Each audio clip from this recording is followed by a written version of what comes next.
રામ રામ બધા મિત્રોને સ્વાગત છે તમારું અમારા નવા બ્લોગમાં। તો મિત્રો અમે હું ડુંગળી ભરીને આવ્યો, જોઈ લો અહીંયા કાંદા ભર્યા બરોબરના હલવાઈ ગયા। તમે ઇન્સ્ટામાં સ્ટોરી જોઈ છે કે રીલ મેકી જોઈ છે તમે, બરોબર હલવાઈ ગયો હું।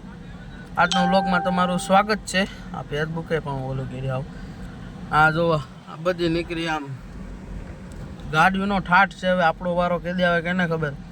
આ બે દીધા ગાડી ઊભી રાખી ભરેલી, હા બધું કરું, બાકી ઊભી ગાડીને રાજી હવે કોઈ દી ન લો મારા ભાઈ, હવે વીતી ગઈ।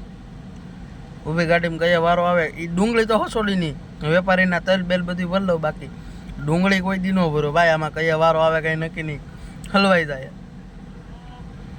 ઊભી ગાડીની રાજી હવે કોઈ દી ન કરો, કલેજા હલવાઈ જા, બરોબર હલવાઈ જા। આથી દેવળિયા કહેવાય, આ દેવળિયામાં ગાડી પીડી, યાર્ડે બહુ સેટું। હોટલે જવું હોય તો 2 કિલોમીટર હાલીને હોટલ છે ને, નાસ્તો પાણી ચા બધું ના મળે, અહીંયા પાણીના ફાફા પડે।